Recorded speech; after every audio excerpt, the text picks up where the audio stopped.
This story is titled, My Golden Boy Brother and His Fiancée Demand My Inheritance for Their Wedding, and my parents sided with them, so I cut them off for good. Hey everyone! Before we jump into today's video, I need your help. We've noticed the channel is losing some traction, and subscribing is one of the best ways you can support us. It's quick, free, and it helps us keep bringing you awesome content. Your support means the world. Let's keep this channel growing together. Thanks so much. Now let's start the video. Hola people, it feels weird posting here for the first time. Honestly, I never thought I'd be typing something like this out, but I don't even know what to do anymore. It's a family thing, and it's eating me up inside. I'm hoping you guys can give me a reality check. Okay, so I'm Mia. I'm 27, female, and I'm the oldest in my family. We're a middle-class bunch. Nothing fancy, but always had enough to get by. My parents, Anna and Robert, have run this cute little bakery for over 20 years. It's kind of a staple in our small town. Growing up, we weren't rich or anything, but we always had what we needed. My parents worked hard, and they taught me and my younger brother, the golden boy, Jake, he's 25 male, to do the same. Just for background's sake, growing up, it was no secret that Jake was the golden boy of the family. He could do no wrong in my parents' eyes, and they were always quick to defend him, no matter the situation. Whether it was getting a pass for slacking off in school or being showered with praise for the bare minimum, Jake was the center of their attention. Honestly, I didn't mind much. I wasn't the type to crave the spotlight. I preferred doing my own thing, staying out of the drama, and focusing on my own goals. If Jake needed to be the star, he could have it. It never really mattered to me, until now. Here's where the story really starts. 5 years ago, my granddad passed away. It was rough. He and I were close. When his will was read, I found out he'd left me a trust fund. It wasn't some multi-millionaire jackpot or anything, but it was a decent chunk of money. Enough that it could really change my life if I used it right. The thing is, there were strings attached. I can't access it until I turn 30. And even then, it's only for specific things like buying a house or going back to school. At first, I didn't even think about it much. I'm not really the kind of person to spend recklessly, so I figured I'd just let it sit there until I needed it. My plan was to either use it for a small apartment in the city or to start my own business, something that's been a dream of mine for years. Anyway, fast forward to earlier this year. Jake got engaged to his girlfriend, Emma. She's 26, and she comes from a well-off family. I don't want to sound rude, but Emma's one of those people who just oozes charm. She's the life of the party, super polished, and everyone seems to love her. I liked her too, for a while. But then things started getting weird. It was a family dinner a couple of months ago. We were all sitting around the table, and out of nowhere, Emma brings up my trust fund. She said it in this bubbly, casual way, but it caught me off guard. She asked what I was planning to do with all that money when I could finally access it. I mumbled something about maybe buying an apartment or starting a business. Am I the only one who thinks that's a personal thing? I mean, what else was I supposed to say? Emma gave me this big smile and said, "Wow, that's so lucky. You know, Jake and I could really use some help with the wedding, or maybe even a down payment on a house." Jake chuckled awkwardly, like he wasn't sure if she was serious. I laughed too, thinking it was a joke. But then she just kept staring at me, like she was waiting for me to agree. It was so awkward. My parents jumped in and said something about how the money was mine, and it wasn't really up for discussion. That seemed to end it, for the night at least. After that dinner, though, I couldn't shake the weird vibe. It felt like Emma had planted a seed, and I had no idea how much it was about to grow. Over the next few weeks, every time we had a family gathering, Emma would find a way to bring it up again. She was never super direct, but her comments got more pointed. Like, she'd say things like, "It's so amazing you have that kind of opportunity, Mia. It's just so rare to see someone in a position to really help their family." At first, I'd just let it slide. I'd change the subject or laugh it away, but she wouldn't stop. It wasn't just Emma either. Jake, at first, didn't say anything about it, but then he started making comments too.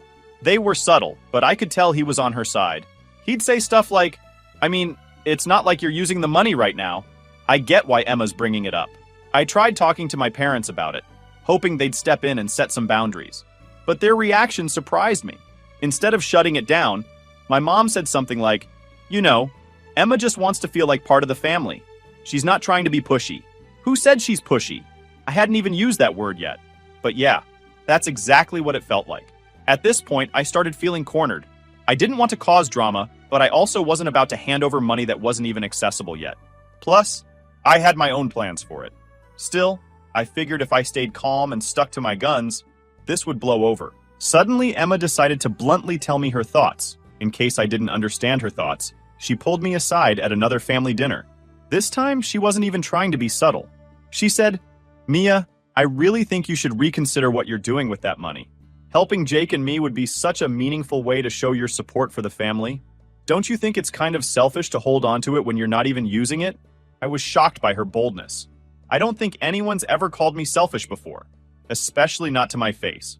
I told her, as calmly as I could, that the money wasn't even available yet, and that I had my own plans for it when the time came. She just stared at me like I'd slapped her. Then she said, "I guess I misunderstood what kind of person you are." Jake called me the next day to apologize, but it didn't feel genuine. He said something about Emma being stressed with the wedding and how she didn't mean to come across so strong.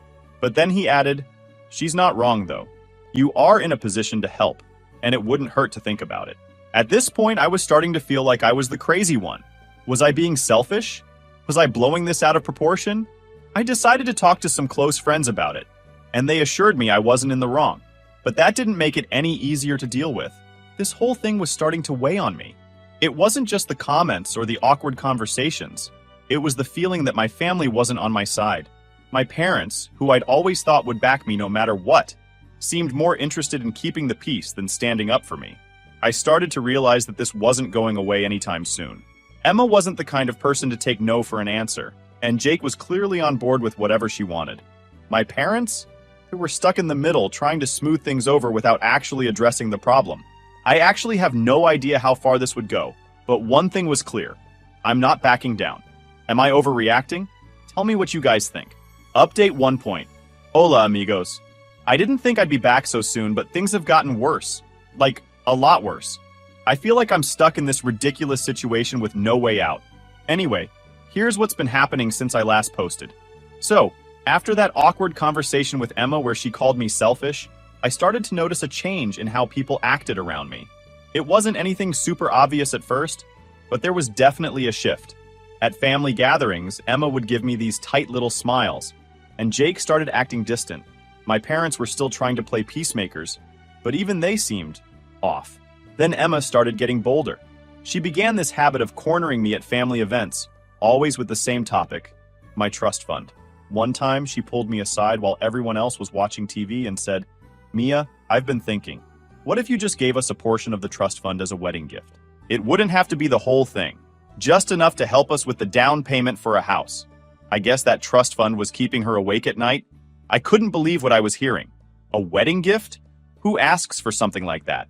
I told her no, again, and explained as politely as I could that the trust fund wasn't even accessible yet, and even if it were, I had my own plans for it. She gave me this look like I'd just told her I hated puppies.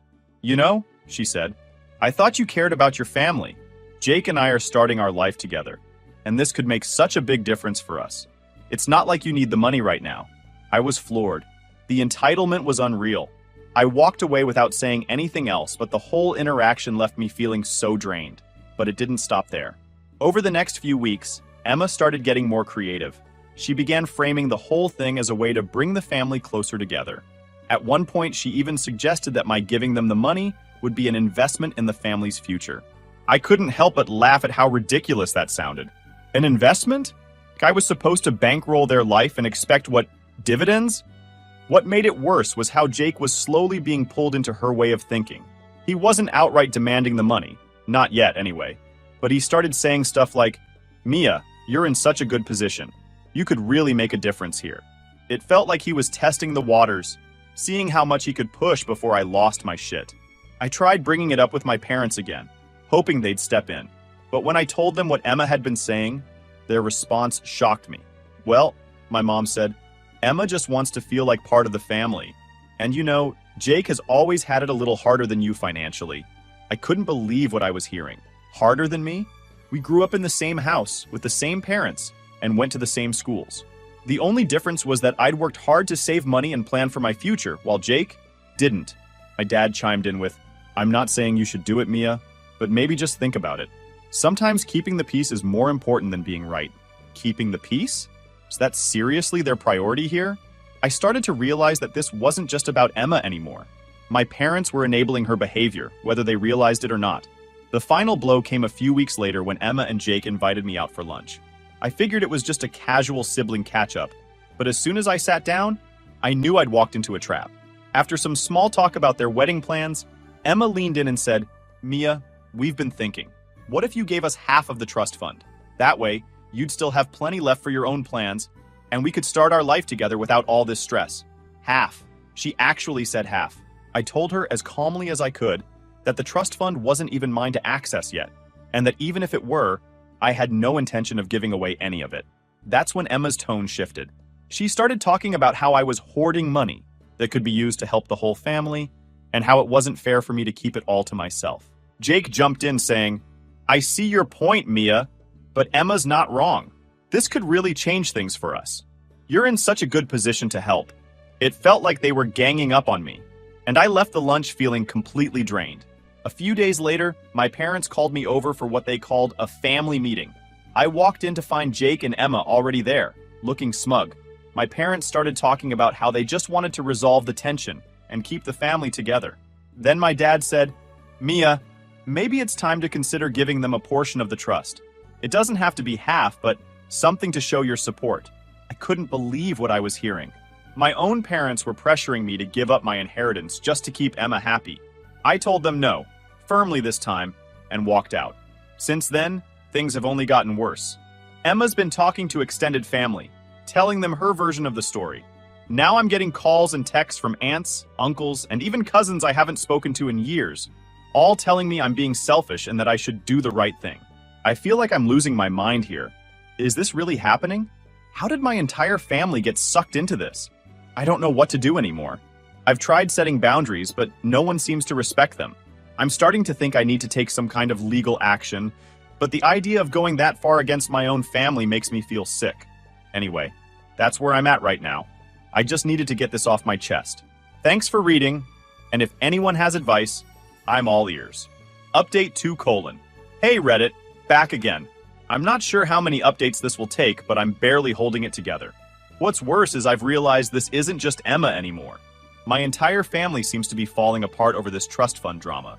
So, after that disastrous lunch with Jake and Emma, where they asked for half of the trust fund, I thought maybe things would calm down. I'd made it as clear as possible that the money wasn't even accessible yet, and that I wasn't giving them any of it. I was frustrated, but I figured I could just wait for the dust to settle. Then, my parents called. My dad asked if I could come over because they wanted to have a chat. He said it in that calm, almost too friendly tone that instantly set off my internal alarm.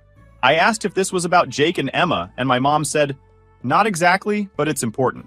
Against my better judgment, I agreed. When I walked into their house, the first thing I saw was Jake and Emma sitting on the couch.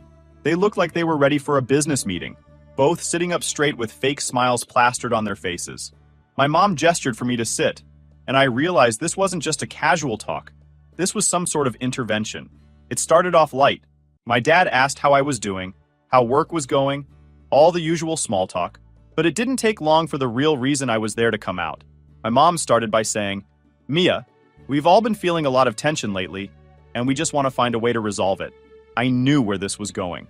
I looked over at Jake and Emma gave me one of her signature tight-lipped smiles. My dad chimed in. "We think it would be best if we could come to some sort of compromise." "Compromise?" I asked, already annoyed. "What exactly are you suggesting?" Jake leaned forward, looking as uncomfortable as I've ever seen him.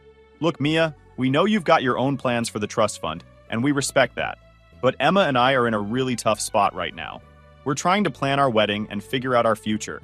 And honestly, even a little bit of help from you would make such a big difference." Emma nodded along, jumping in before I could respond. "Exactly. It doesn't have to be half. Just something to show that you support us. It's not just about the money, it's about family." That word, family, was starting to feel like a weapon they were using against me. I took a deep breath and tried to keep my voice steady. I've said this a million times, and I'll say it again. The trust fund isn't even available yet. And even if it were, I have my own plans for it. I'm not giving it away. My dad shifted in his seat, clearly uncomfortable. "Mia, we're not saying you have to give them half or anything drastic, but maybe consider helping them out with a small portion. It could go a long way in easing the tension in the family." I stared at him, shocked. "So what? I'm supposed to just give them money I don't even have access to yet, just to ease tension?" How is this my responsibility? Jake sighed like he was exhausted from dealing with me. It's not just about the money, Mia. It's about showing that you care. You're in such a good position right now, and this could really help us start our life together. I looked over at Emma, who was sitting there with this smug expression, like she'd already won. This isn't fair, I said, trying to keep my voice calm. I've worked hard to plan for my future, and this money is part of that. Why should I have to give it up just because you two decided to get married? Emma's smile faded. It's not about fairness, Mia. It's about family. Jake and I are trying to build something here, and you have the means to help us. It wouldn't even hurt you to give just a little. My mom jumped in, her voice soft but no less frustrating. Mia, I think what Emma is trying to say is that this could be a way to bring the family closer together. Sometimes it's better to compromise than to hold on so tightly to something. I couldn't believe what I was hearing. My own parents, who had always been so supportive of me, were now siding with Emma. I'm not holding on to it tightly. My frustration finally breaks through. I'm following the rules of the trust fund, and I have my own goals for it. Why is that so hard for everyone to understand? There was a long silence. Then Emma spoke again, her voice icy. You know, Mia, I think the real issue here is that you're not willing to put the family first. Jake and I have always supported you, and now that we need help, you're shutting us out. It's really disappointing. I stood up, unable to take it anymore. I'm not shutting anyone out. I'm just not giving you what you want. And that doesn't make me selfish or a bad sister. It's my money, my decision, and I'm done having this conversation. My dad tried to stop me as I headed for the door. Mia, wait, don't leave like this. We just want to find a solution that works for everyone. I turned back to look at them. You mean a solution that works for Jake and Emma? Because that's all this meeting was about. If you can't see how unfair this is, then I don't know what else to say. And with that, I left. Since then, I've barely spoken to my parents. Jake and Emma have completely stopped talking to me, which honestly feels like a relief at this point. But the worst part is how isolated I feel. I always thought my family would have my back, no matter what. Now, it feels like they've all turned against me. And for what? I'm not sure what my next step is. Part of me wants to just cut them all off, but another part of me is holding on to the hope that things can somehow go back to normal. For now, I'm trying to focus on myself and block out all the noise. But it's hard when the people who are supposed to love you the most are the ones causing all the pain. Thanks for letting me vent, Reddit. I don't know what I'd do without you guys. Update 3.0. Hey, Reddit. I'm back with an update, and honestly, things have gone from bad to worse. After weeks of being cornered, guilt-tripped, and painted as the villain, I finally decided to take a stand. It's not what I wanted, but I'm realizing that I can't just keep hoping this will blow over. So, after that last family meeting, I spent a few days trying to process everything. The phone calls, the texts, and the side eyes from family members were nonstop. It felt like every day someone new was chiming in, telling me I was selfish or that I needed to think about what's really important. No one seemed to care that this trust fund wasn't even accessible yet, or that it had clear restrictions. All they saw was a pot of money, and they wanted me to hand it over. The breaking point came when I got a call from my cousin Laura. She's one of the few family members who's been supportive through all this. She told me that Emma had been going around at family gatherings, spreading rumors about me. Apparently, Emma was saying things like, Mia doesn't care about family, and it's so sad to see someone prioritize money over their own brother. Hearing this made my blood boil. I knew Emma was manipulative, but going behind my back and trying to turn the entire family against me, that was a new low. To make matters worse, Laura also told me that Emma had been asking other relatives for details about my financial situation. She'd been poking around, trying to find out how much money I actually had and whether there was any way she could access it. That was it for me. I decided it was time to consult a lawyer. I needed to know exactly what my rights were and how to protect myself. So I booked an appointment with a local attorney who specializes in estate law. When I explained the situation to her, she was shocked. She told me that what Emma was doing, pressuring me, spreading rumors, and digging into my finances, could be considered harassment. She assured me that the trust fund was ironclad, and that no one but me would have access to it when the time came. Hearing that was a relief, but it didn't solve the immediate problem. My lawyer advised me to start documenting everything: texts, emails, conversations, anything that could show a pattern of harassment or manipulation. She also suggested that I issue a cease and desist letter if things didn't calm down soon. I spent the next few days going through my phone and saving every message I could find. The texts from Emma, the guilt-tripping calls from Jake, even the passive-aggressive comments from my mom, all of it went into a folder. It felt weird, like I was building a case against my own family. But at this point, I didn't know what else to do. Meanwhile, Emma wasn't slowing down. She started posting vague updates on social media about selfish relatives and family drama. She didn't mention me by name, but it was obvious who she was talking about. Some of the comments were downright nasty, and I started getting messages from people I hadn't talked to in years, asking what was going on. It wasn't just online either. Emma started bringing her campaign into the real world. One of my coworkers pulled me aside at work one day and said, "Hey, just so you know, someone's been asking questions about you. They called HR pretending to be a family member and wanted to know your salary and financial situation." I was horrified. I had no proof it was Emma, but who else could it be? The timing and context were just too coincidental. That night, I called my lawyer again. I told her everything about the social media posts, the phone calls, and the attempt to snoop into my finances. She told me it was time to send a cease and desist letter. The letter was firm but professional. It outlined all the ways Emma's behavior was inappropriate and warned her to stop immediately. It also made it clear that any further harassment could result in legal action. I felt a little sick sending it, to be honest. I didn't want to escalate things, but Emma wasn't giving me a choice. Within days, Jake called me, furious. He said, "What the hell, Mia? You sent a legal letter to my fiancé? Do you know how embarrassing this is for us?" I tried to stay calm. "Jake, I had no choice. Emma has been harassing me for weeks, and I can't take it anymore. She's crossed so many lines." Jake didn't see it that way. He accused me of taking things too far and said I was overreacting. "She's just trying to make you see her side, Mia. This is about family, not money." I told him, if it's really about family, then why is Emma going behind my back, spreading lies, and trying to dig into my finances? That's not what family does. The call ended with Jake saying he needed time to cool off. Since then, things have been quieter, but the tension is still there. Emma stopped posting on social media, and I haven't heard from her directly. But my parents? They're furious with me for involving a lawyer. My mom said, "You didn't need to make this a legal matter, Mia. You could have just talked to us." I reminded her that I did talk to them multiple times, and they did nothing. But of course, that didn't change her mind. Right now, I'm focusing on protecting myself. I've got everything documented, and my lawyer is on standby in case Emma tries anything else. It's not the resolution I wanted, but at least I feel like I have some control again. I just wish my family could see how much this is hurting me. Thanks for reading, Reddit. I'll keep you updated if anything else happens. Update 4. Como estas, guys? I'm back with another update just like I promised you. Things unfolded in the least way I expected. Funny how sometimes life exposes people without you even trying. So, here goes. The cease and desist letter did what it was supposed to do.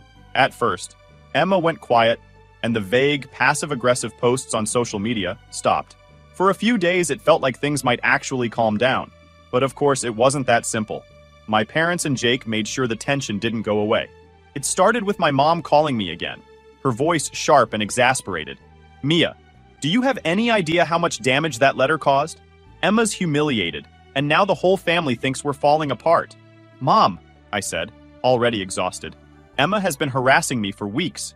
She tried to turn everyone against me, dug into my financial situation, and wouldn't take no for an answer.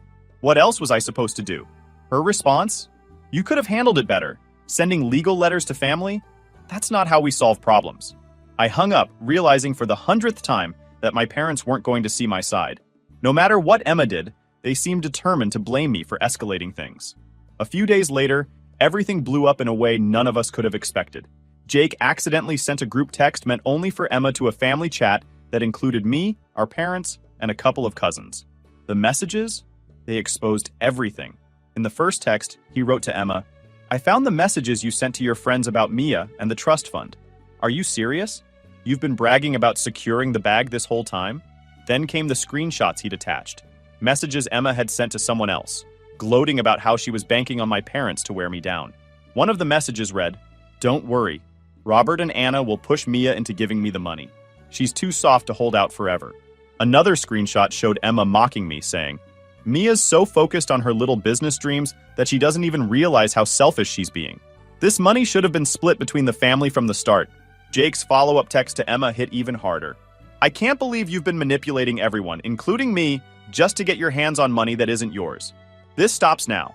When those messages and screenshots appeared in the family chat, The silence was deafening. Seconds later, Jake realized his mistake and sent, "Oh no, this wasn't supposed to go here. I'm so sorry," but it was too late. The group chat exploded. My mom was the first to respond, writing, "Emma, what is this? Is this true?" My dad quickly followed with, "Emma, you told us you were trying to work things out peacefully. Were you lying to us this whole time?" Emma scrambled to defend herself, replying, "These are being taken completely out of context. I was venting to friends about how stressful everything has been with the wedding. You've all misunderstood." But no one seemed to buy it. Not this time. Jake didn't say anything else in the chat, but the damage was done. Later that evening, Jake called me, his voice shaky. "Mia, I'm so sorry. I was going to confront Emma privately, but I accidentally sent those messages to everyone. I didn't mean for you to find out like this." "Jake," I said, my frustration bubbling just below the surface. "Why didn't you say something sooner? You've been defending her for months while she's been doing this behind everyone's back." "I didn't know how bad it was until recently," he admitted. "I found those messages on her phone by accident, and I couldn't believe it. I was trying to figure out how to confront her without blowing everything up. Clearly, I failed at that." His voice cracked as he continued. "I let her manipulate me, Mia. I thought she was just pushing for what was best for us. But now I see how far she's taken it. I'm so sorry for everything." I sighed, feeling a mix of anger and pity. "Jake, I've been trying to tell you this for months. Emma didn't care about the family. She cared about getting what she wanted. I appreciate the apology, but fixing this is going to take more than words." He agreed and just disappeared. The fallout from those texts was immediate. Laura, my cousin and biggest supporter, told me later that the family group chat had been buzzing with reactions for hours after I left it. Many of the relatives who had been criticizing me started to change their tune, finally seeing Emma's true colors. But Emma wasn't done. In the days that followed, she tried to save face by calling family members individually and spinning new stories. She claimed the texts were jokes, or that I'd blown everything out of proportion. She said she'd only been acting out because of wedding stress. By then, though, most of the family wasn't buying it. The screenshots were too damning, and her excuses didn't hold water. Jake, meanwhile, stayed quiet for a while. When he finally called me again, his tone was different, more resigned. "I've ended things with Emma," he said. "I couldn't stay with someone who would treat my family like that. I can't believe I let it get this far." I could hear the regret in his voice, but it didn't erase the months of hurt I'd endured.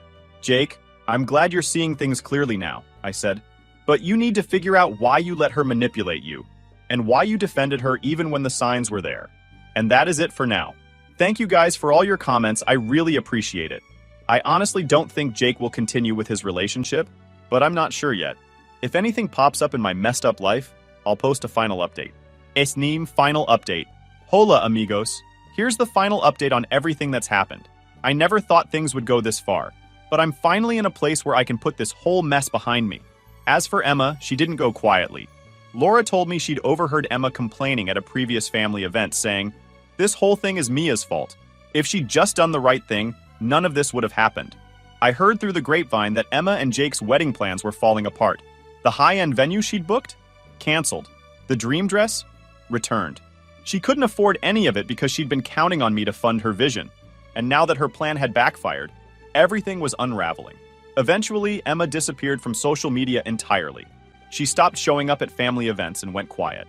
It was a relief to have her out of my life, but it didn't erase the damage she'd done. My parents, shaken by everything, started reaching out to me more often.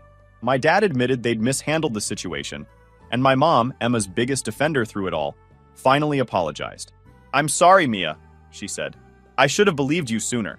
It wasn't perfect, and it didn't fix everything overnight, but it was a start. Recently, I decided to reclaim my life. I cut off all contact with Emma and set firm boundaries with Jake and my parents." Jake, now separated from Emma, apologized sincerely and began therapy to work through his own issues. My parents also expressed regret, finally admitting they'd let the situation get out of hand. Rebuilding trust will take time, but we're moving in the right direction. This whole ordeal taught me the importance of setting boundaries, standing up for myself, and prioritizing my own happiness. For the first time in a long time, I feel at peace. My relationships are healing, my life is moving forward, and I'm ready to leave all of this behind. Thank you for sticking with me through this journey, Reddit.